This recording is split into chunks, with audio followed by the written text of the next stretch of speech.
अगर एनटीपीसी में सिलेक्शन लेना है, अब इस सवाल को देखिए कि ये जो सवाल पूछे गए सवाल हैं एनटीपीसी में, यानी जितनी बड़ी पोस्ट उतना ही क्रीम सवाल आपको बनाना पड़ेगा। जिस तरह से दूध को दही बनाते हैं, दही से मट्ठा, उसके बाद में क्रीम निकाला जाता है, उसी प्रकार से सवाल है। सबसे पहले तो इस सवाल को पढ़ करके आपको समझ में भी नहीं आएगा कि इसने पूछा क्या है, लेकिन जो हिंदी वाले लिखा हुआ है ना, वो थोड़ा सा पूरी लैंग्वेज नहीं लिखी हुई है, इसका इंग्लिश भी समझिएगा पूरी तरह से पढ़ करके कि कहना क्या चाह रहा। पसीने निकल जाएंगे आपको, लेकिन ये सवाल नहीं बनेंगे। और इसके बारे में आप बिल्कुल जान रहे हैं, ऐसा नहीं है कि आप नहीं जान रहे हैं, बस थोड़ा सा यहाँ पर आपको अगर हम जानकारी दे देंगे कि कहना क्या चाह रहा, आप फटाक से बना दीजिएगा। कोई बच्चे बना भी सकते हैं, ऐसा मैं नहीं कहता हूँ कि वो नहीं बनाएंगे, वो बना भी सकते हैं। आप वीडियो को रोक लीजिए, कोई भी बच्चे इसको देख रहे हैं, चाहे वो पुराना इस वीडियो को देखे, कोई नया स्टूडेंट देखे, बाद में भी इसको देखा जाएगा। तो आप पहले इस प्रश्न को बनाने से पहले अपने से ट्राई करिए कि क्या आपसे बनता या नहीं बनता। प्रश्न में कह रहा है कि the value, find the value of X, मतलब एक्स का मान निकालिए। Takes integer value of with, यानी एक्स का जो मान दिया हुआ है वो कहाँ से कहाँ तक लेना है, 0 से बड़ा या तो बराबर और 4 से छोटा या तो बराबर, ये एक्स का मान लेना। The frequency is given Y, और आपका फ्रीक्वेंसी दिया हुआ है। फ्रीक्वेंसी का मतलब हिंदी में कहें तो बारंबारता आप पढ़े होंगे स्टैटिक्स में। और एफ एक्स का मान दिया हुआ, नहीं बारंबारता देखिए कितनी लंबी दी हुई है। Then what is the mode of X, और आपसे पूछा गया कि बताइए मोड ऑफ एक्स। मोड का मतलब होते हैं हिंदी में कहें तो बहुलक, यानी आपको एक्स का मान बताना है, बहुलक में बताना है। अभी भी आप इस सवाल को बना सकते हैं कि क्या आपने, तभी तो हिंट दे दिया हम आपको, आप बना के देखिए। और अगर ऐसे सवाल बनाते हैं, इसकी मतलब है तभी आपको एनटीपीसी में जॉब लग सकती है, नहीं तो जितनी बड़ी पोस्ट होती है उतने ही कठिन सवालों से गुजरना पड़ता है। देखिए सवाल वही, कॉन्सेप्ट भी वही है, बस इसका पूछने के तरीके क्या हैं अलग हैं। हम लोग बारंबारता पढ़ेंगे कि बारंबारता 20, 25, 30 इस तरह से पढ़ें, इसका लिखने के तरीके ही अलग है बारंबारता का। यानी अगर हम देखें यहाँ पर तो एफ एक्स का जो मान दिया हुआ, यानी एफ एक्स का जो मान दिया हुआ वो कितना दिया हुआ, बहुत ही डिजाइन में दिया हुआ। एफ एक्स का मान कह रहा है कि 1 + x दिया हुआ, उसके बाद में plus x into x minus 1 है, और प्लस 1/2 इंटू एक्स है, और x माइनस 1 और x माइनस कितना 2 है, माइनस कितना 1/3 है और x है, और यहाँ पर है x माइनस 1 और x माइनस 2 और कितना x माइनस 3 है। यही आपको सवाल दिए हुए हैं। ये एफ एक्स है। एफ एक्स का मतलब क्या कहें, ये बारंबारता दिया हुआ, आप लोग पढ़े भी होंगे बारंबारता, पूछने के तरीके अलग हैं। और आपसे पूछा गया कि बताइए x का मान क्या होंगे, जबकि x का जो मान लेना है वो 0 से बड़ा या तो बराबर, लेकिन जो होना चाहिए 4 से हमेशा क्या होना चाहिए, छोटा या तो बराबर होना चाहिए, ये आपको कहा गया। यानी अगर हम देखें यहाँ से, अभी भी आप बना सकते हैं, अगर आपको हिम्मत कर रहा है तो अभी भी बनाइए। अब इसमें क्या है, x का जो मान कहा गया कि मतलब x का मान 0 से बड़ा या तो बराबर, यही x का मान 4 से छोटा या तो बराबर होना चाहिए, यही इसका कहने का मतलब। यानी हम अगर एफ एक्स का मतलब अगर हम बारंबारता निकालना चाहेंगे एफ एक्स का, तो x की जगह पर एक बार हम क्या रखेंगे, 0 रख सकते हैं। मतलब यहाँ पर क्या लिखेंगे 0, उसके बाद में 0 के बाद मान देखेंगे तो 1 भी रख सकते हैं, फिर एक बार x की जगह पर 2 रखेंगे, फिर एक बार 3 रखेंगे, और एक बार कितना रखेंगे, 4 रखेंगे। और आपसे पूछा गया कि बताइए जो x है ना, ये x का जो मान पूछा गया वो मोड में पूछा गया। मतलब मोड का मतलब बहुलक, आप लोग बहुलक जानते होंगे। और बहुलक में देखिए किस तरह से पूछा गया, यही बारंबारता है, लेकिन पूछने के तरीके क्या चेंज है। अब यहाँ पर एक चीज़ आपको नोट में ध्यान रखना पड़ेगा, अगर जानते होंगे तो ठीक है। नोट में बहुलक के बारे में अधिक बारंबारता वाला, अब इसमें अधिक बारंबारता वाला, इस लाइन को जिसको याद नहीं रहेगा उससे नहीं बनेगा। अधिक बारंबारता वाला चर मान बहुलक कहलाता है। अगर इस लाइन को याद है, बहुलक कहलाता है। अधिक बारंबारता वाला चार मान क्या कहलाता है, बहुलक। ये आप 10th क्लास में भी पढ़े होंगे, कंपटीशन में भी पढ़े होंगे। और इस लाइन अगर याद नहीं है तो यहाँ पर जो आंसर होंगे उस समय आपको बताऊंगा कि इसका यूज वहाँ पर कैसे है, तब मैं आपको बताऊंगा कि इसका यूज है। अभी आप बिल्कुल मान रखिए, x के जगह पर 0 रखिए, फिर 1 रखिए, 2 रखिए, 3 रखिए और 4 रखिए। और देखिए इसका कोई शॉर्टकट तरीका यहाँ पर नहीं हो सकता, जितना आप माइंड लगाइएगा उतना बेटर होंगे। क्या कर रहा है कि अगर हम x के जगह पर 0 रखते हैं, प्रयास करते हैं x के जगह पर पहला 0 रखेंगे, तो आप सोचिए बार बार इसको लिखना नहीं है। अगर हम 0 रखेंगे तो ये तो वैल्यू पूरा 0 हो जाएगा, x के जगह पर जैसे 0 रखेंगे पूरा 0 कर देगा, यहाँ भी 0 कर देगा, यानी बचेगा ये भी 0 कर देगा और ये भी 0 हो जाएगा x के जगह पर। यानी यहाँ पर x का मान 0 रखेंगे तो कितना मान आएगा, 1 आएगा। अगर हम 1 रखते हैं तो 1 और 1 कितना हो जाएगा, 2 हो जाएगा। 1 यहाँ पर रखेंगे, 1 और 1 2, और 1 रखेंगे यहाँ पर तो 0 हो जाएगा, तो ये तो पूरा खत्म हो जाएगा। यहाँ भी 1 रखेंगे तो 0 हो जाएगा, पूरा कहानी खत्म। और यहाँ भी 1 रखेंगे तो पूरा कहानी खत्म हो जाएगा। मतलब बचेगा 1 और 1 कितना बचेगा, यहाँ पर 2 बचेगा अगर हम f का मान 1 रखते हैं तो। अगर x के जगह पर हम 2 रखते हैं, x के जगह पर 2 रखेंगे तो 2 और 1 कितना होगा, 3 होगा पहले। उसके बाद में 2 रखेंगे तो 2 और 1 कम कितना रख रहे हैं, 2, तो 2 में से एक जगह 1 और फिर 2 से गुना करिएगा 1 में तो कितना आएगा, 2 आएगा, मतलब यहाँ से +2 आएगा। यहाँ से कितना होगा 1/2 और x का मान कितना 2 रख रहे हैं और 2 में से एक जगह कितना 1 बचेगा। उसके बाद में कितना बचेंगे यहाँ पर 1 और 2 में से 2 जगह 0, ये तो 0 हो जाएगा ना, यानी ये पूरा कहानी क्या हो जाएंगे 0 हो जाएगा। इसको हटा देते हैं। अब यहाँ पर देखिए यहाँ भी 0 हो जाएगा, ये भी कहानी, मतलब सिर्फ यही बचेंगे। तो 3 और 2 कितना हो जाएंगे, यहाँ से कितना आएगा 5 आएगा, कितना 5 आएगा। अब यहाँ से हम लोग आंसर दे सकते थे, लेकिन अभी आपको नहीं पता चल रहा होगा कि सर यहाँ से हम आंसर कैसे दे देंगे। अभी आप पूरी मान निकाल लीजिए। अगर हम f के जगह पर 3 रखते हैं तो बताइए 1 तो रहेगा, x के जगह पर 3 रखिए, उसके बाद में 3 रखेंगे तो 3 में से एक जगह 2 और 3 दूना कितना 6 होगा। यहाँ पर 3 रखेंगे तो कितना होगा 1/2 गुने 3 और 3 में से एक जगह कितना 2 बचेगा और 3 में से 2 जाएगा कितना 1 बचेगा, -1/3। x का मान 3 रखेंगे, 3 में से एक जगह 2 बचेगा, 3 में से 2 जाएगा 1 बचेगा और 3 में से 3 जाएगा 0, तो ये तो पूरा 0 हो जाएगा। इसको कहानी ख़त्म कर दीजिए, क्योंकि यहाँ पर 3 रखेंगे तो 0 हो जाएगा। बचेगा यही, ये 2 से 2 कट जाएगा, यानी 6 3 9 1 10, 6 3 9 1 10 और 3 कितना 13, यानी यहाँ पर कितना आएगा 13 आएगा। अब f का मान 4 निकालिए। अगर 4 रखिए यहाँ पर x की जगह पर 4 रखेंगे तो कितना होगा 1 + 4 होंगे और 4 में से एक जगह 3 और 4 3 कितना 12 होगा। अगर यहाँ पर 4 रखते हैं तो 1/2 और गुने 4 और गुने कितना 3 बचेगा यहाँ पर, और यहाँ पर कितना बचेगा 2 बचेगा। यहाँ पर रखेंगे 1/3 और गुने 4 और 4 में से एक जगह 3 और 4 में से 2 जगह 2 और 4 में से 3 जगह 1 बचेगा। ये 3 से 3 कट जाएगा, ये 2 से 2 काट दीजिए यहाँ पर। अब क्या बचेगा 12 4 16 1 17, 17 और 4 3 कितना 12, उसके बाद में 4 दूना कितना 8 माइनस करना है, तो ये 4 बचेगा नहीं, यहाँ पर 21 आएगा। अब आप सोचिए ज़रा, यहाँ पर आपको क्या करना है सोचना, ज़रा ध्यान दीजिए। अब यहाँ से आंसर क्या होंगे। अभी भी आपको नहीं पता चल रहा होगा कि यहाँ से आंसर क्या होगा, अभी भी आप जवाब दे सकते हैं कि इसका आंसर क्या होंगे। ऑप्शन में दिया हुआ है a का मान कितना दिया हुआ 2 दिया हुआ, b का मान 3 दिया हुआ, और c का मान कितना 2 है, नहीं यहाँ पर 1 दिया हुआ, और डी का मान कितना 4 दिया हुआ। ए आपके पास में ऑप्शन है, यानी 0 वाला तो ऑप्शन में है ही नहीं।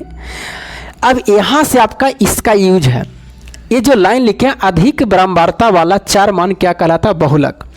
अब यहाँ पर देखिए सबसे ज़्यादा मान कहाँ आया है, f के मान 0 रखें, x के मान 1 रखें, x के मान 2 रखें, फिर 4 रखें, तो सबसे ज़्यादा मान कहाँ आया है तो 21 आया है, जो f का मान कितना 4।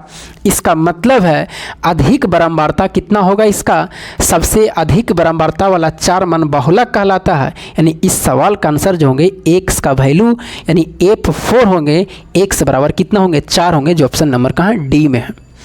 बताइए इसका यूज हुआ कि नहीं, क्या बताइए कहीं भी सवाल में अधिकतम लिखा हुआ है, नहीं लिखा हुआ। अगर आप अधिकतम नहीं जानते होंगे कि सबसे अधिक बारंबारता वाला 4 मान बहुलक कहलाता है, तो क्या ये सवाल बनते आपसे। इतना कैलकुलेशन करने के बाद में भी अगर आप माइंड लगाते हैं कि चलो मान रखते हैं 1 2 3 4, तो फिर बताइए यहाँ से फिर आप जवाब नहीं दे पाते कि इसका आंसर क्या होंगे। क्योंकि अगर ए लाइन नहीं पता होता तो कि अधिक बारंबारता वाले चार मान बहुलक कहलाते हैं, तो अधिक मान कहाँ आया है, 21 आया है, जो x का मान 4 रखे थे, यही आपका क्या होंगे, आंसर होंगे। बहुत ही अच्छे सवाल थे। और इस तरह से सवाल जो आपको मिलेंगे ना किसी के टीचर के पास में मिलेगा, कहीं भी पढ़िए, चाहे दिल्ली का, पटना का, कहीं का भी टीचर के पास में नहीं मिलेंगे। जब भी मिलेंगे तो वो सवाल आपको प्रीवियस ईयर से ही मिलेंगे। किसी भी कंपटीशन का आप तैयारी करते हैं, प्रीवियस ईयर के सवाल जरूर देखें, चाहे वो रेलवे का ग्रुप डी का ही क्यों तैयार, ग्रुप डी में देखिए कि किस तरह से सवाल पूछे। वही सवाल मैं आपके सामने लेकर के आता हूँ जितनी मेरे पास में सुविधाएं हैं। आइए अगली सवाल भी बहुत ही खतरनाक है, अभी सवाल समझ गए होंगे। तो स्टैटिक्स आपको रेलवे में बहुत पूछे जाते हैं, स्टैटिक्स पे आपको कमांड रखना है। और स्टैटिक्स भी पूछे जाते हैं ना, जो आप 10th क्लास में पढ़े हैं उस तरह से भी पूछे जाते हैं। और अगर आप कंपटीशन के हिसाब से नहीं बनाइएगा तो समय आपको जब 10th क्लास में जिस तरह से पढ़े हैं उस तरह से आपको ज़्यादा लगेंगे, लेकिन कंपटीशन के हिसाब से अगर बनाइएगा तो समय कम लगेंगे, बस सोचने के तरीके अलग हो जाते हैं, फॉर्मूले वही रहते हैं। अगला है, एक दुकानदार ने 3600 रुपये में एक निश्चित संख्या में सेव खरीदे। अब देखिए इस सवाल में भी बहुत मज़ेदार सवाल है, और ऐसे सवाल अक्सर पूछे जाते हैं, ऐसा नहीं कि नहीं पूछे जाते हैं। ये तो पूछा हुआ सवाल नहीं है कहीं, लेकिन ऐसा सवाल हर एक एग्जाम में आपको मिल जाएंगे। करा कि एक दुकानदार ने 3600 रुपये में सेव खरीदा, मतलब कि इसका टोटल अगर क्रयमूल्य की बात करें तो क्रयमूल्य इसका कितना है, तो टोटल क्रयमूल्य जो है वो 3600 रुपया है, जितना भी सारा सेव खरीदा था, यही हो गया। अब एक निश्चित संख्या में सेव खरीदा, ये भी नहीं पता है कि कितना सेव खरीदा है, 10 सेव खरीदा है, 20 सेव खरीदा है कि 5 केजी सेव खरीदा है, ये अभी पता नहीं है। उसने उनमें से 1/5 सेब को 10% की हानि पर, मतलब 1/5 कहता है कि 1/5 को हम 10% की हानि पर बेच देंगे। बहुत ही आराम से समझिएगा, जब समझ जाइएगा तो ऐसे सवालों को आप बहुत ही जल्दीबाजी बना दीजिएगा, जितने फास्ट कैलकुलेशन करिएगा उतनी बेटर होंगे।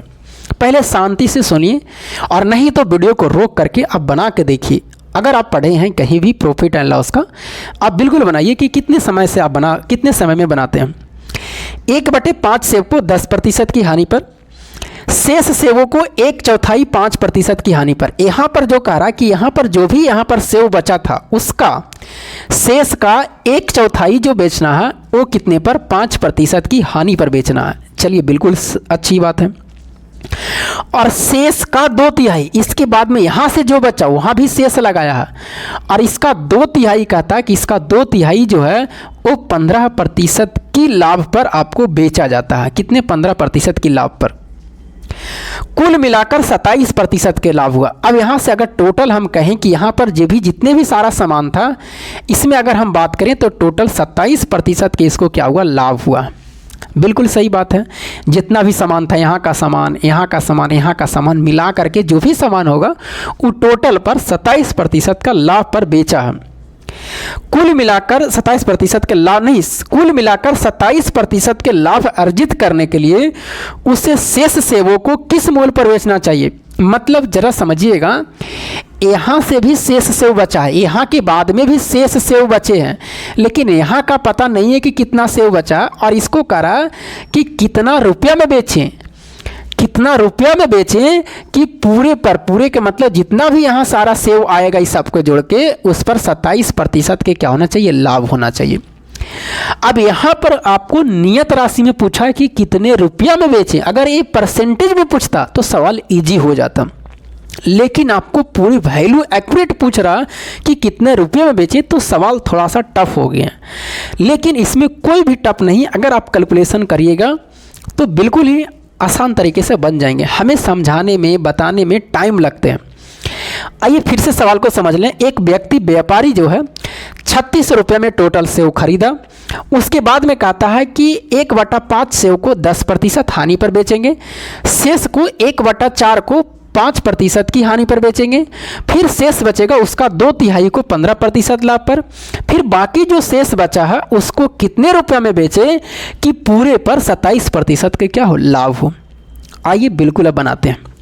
अच्छा बताइए, ऐसे सवालों में आपको क्या करना है, पहले कितना सेव था वो आपको पता करना है। तो इसमें क्या है, जितना भी फ्रैक्शन है 1/5 सेव, शेष का 1/4, इसको नीचे वालों को एलसीएम लीजिए। तो नीचे कितना है, 3, 4 और 5, तो एलसीएम कितना होंगे, 4, 3, 5 का 60 होगा।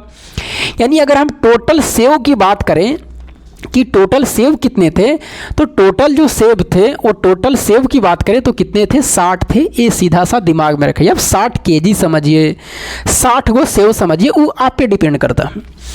इसका 1/5 करेंगे तो यहाँ पर कितने सेव होंगे, तो यहाँ पर जो सेव होंगे वो टोटल 1/5 करिएगा तो 12 सेव आएगा। कहिएगा बिल्कुल सर। अब शेष का तो 60 में से 12 जाएगा तो 48 बचेगा, फिर 1/4 करेंगे तो फिर यहाँ पर कितना आएगा, तो यहाँ पर आएगा भी 12 आएगा, 12 चौके 48।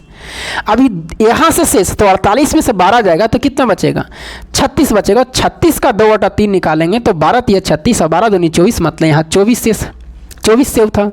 बाकी जो बचेगा तो बताइए 24, 12 और 12 कितना हो गए, 48 हो गए। तो शेष कितना बचा, 12। यही 12 गो को कितने रुपया में हम बेचें कि 27% के लाभ हो, और टोटल सेव कितने थे, 60 थे। अब बताइए ये तो 12, 12, 24, 12, 60 क्या हो गया, सेव की मात्रा होगी। अब इस सेवों को खरीदा था कितना में, 3600 में।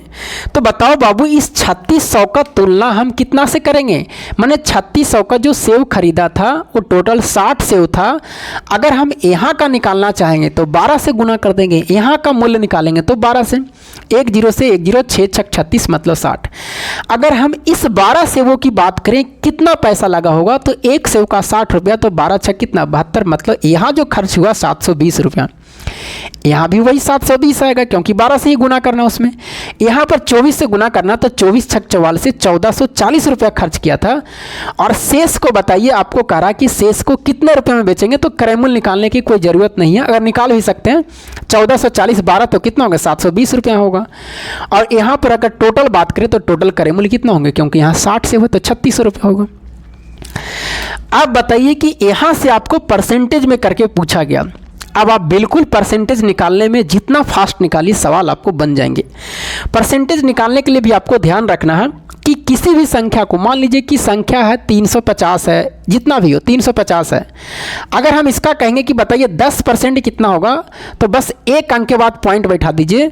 तो बताइए एक अंक के बाद पॉइंट बैठाइएगा तो 10% निकल जाता है। मतलब कि 350 का अगर हम निकालना चाहेंगे कि बताइए 10% कितना होगा, तो एक अंक के बाद पॉइंट बैठाइए तो कितना होगा, 35 रुपया। मतलब एक अंक के बाद पॉइंट बैठाएंगे तो 35 रुपया होगा। मतलब 10% निकालना है तो जो भी संख्या रहे एक अंक के बाद पॉइंट बैठा दीजिए। अगर 2 अंक के बाद पॉइंट बैठाएंगे तो यहाँ पर कितना आएगा, 350 का अगर पूछेगा 1% बताइए तो 2 अंक के बाद पॉइंट बैठाइएगा तो 3.5 रुपया होगा। मतलब अगर आपको 1% निकालना रहेगा तो 2 अंक के बाद पॉइंट बैठाइएगा राइट साइड से।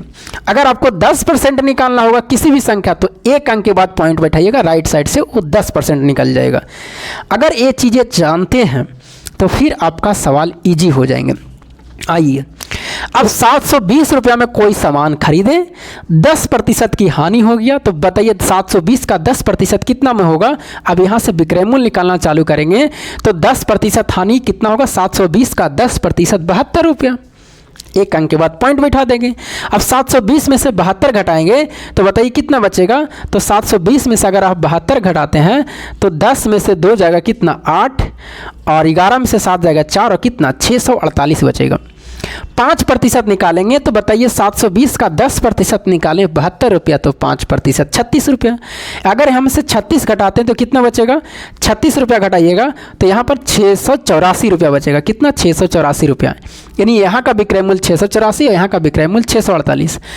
15% निकालना, 140 का 15%, तो बताइए आप कितना निकालिएगा। पहले 10% निकालिए तो 10% 144 होगा। 5% हो तो इसका आधा 72 होगा। जोड़ दीजिए, 4 और 2 6, 7 4 11, 1 1 2 216 होगा। यानी अगर हम 216 इसमें जोड़ देते हैं तो 1440 में से 216 जोड़ेंगे, क्योंकि यहाँ पर लाभ हुआ, ये तो हानि था तब ना घटाएं। तो 216 जोड़ेंगे तो कितना होगा, 14 2 16 और 216 ना कितना हो जाएगा, 40 50 56, 1656 होगा।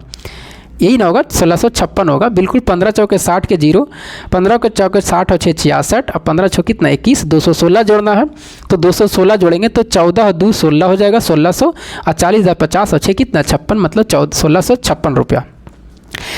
अब बताइए यहाँ पर आपको यही तो पूछा गया था। अब 27 का प्रतिशत निकालिए कि 3600 में बताइए टोटल सामान खरीदे थे, 27% का लाभ चाहिए तो 3600 का 27% कितना होगा, तो 2 अंक के बाद पॉइंट बैठाएंगे तो 1% 36 रुपया, 27% तो 36 में 27 से गुना कर दीजिए। अब देखिए गुना करने में अब ट्रिक फ्रिक पहले जो टीचर बताएगा ना वो उस समय पढ़ाने में बताता है, यहाँ पर जैसे दिमाग कर उसको गुना कर दीजिए। 6 सत्ते 42 और 7 21 और 4 25 और 36 दूना कितना 72, 2 5 और 2 7 और 7 और 2 कितना 9, 972 आएगा। मतलब 972 रुपये में बेचेगा लाभ पर। 36 में 900 जोड़ेंगे तो 36 9 45 और कितना होगा 72। अब जरा समझिएगा, ये अब कुछ भी नहीं है, बस बन गया, आंसर आ गया। यहाँ पर सामान 648 में बेचा, यहाँ 684 में, यहाँ 1656 में, टोटल 4572 रुपये में बेचा है। तो बताइए बाकी जो बचेगा यहीं पर ना बचेगा।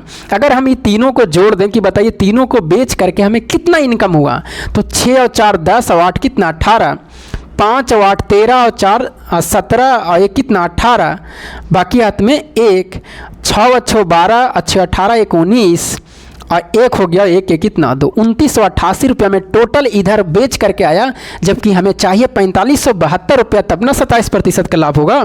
अब आराम से इसमें 2988 घटा दीजिए, बाकी जो पैसा बचेगा यहाँ का बचेगा।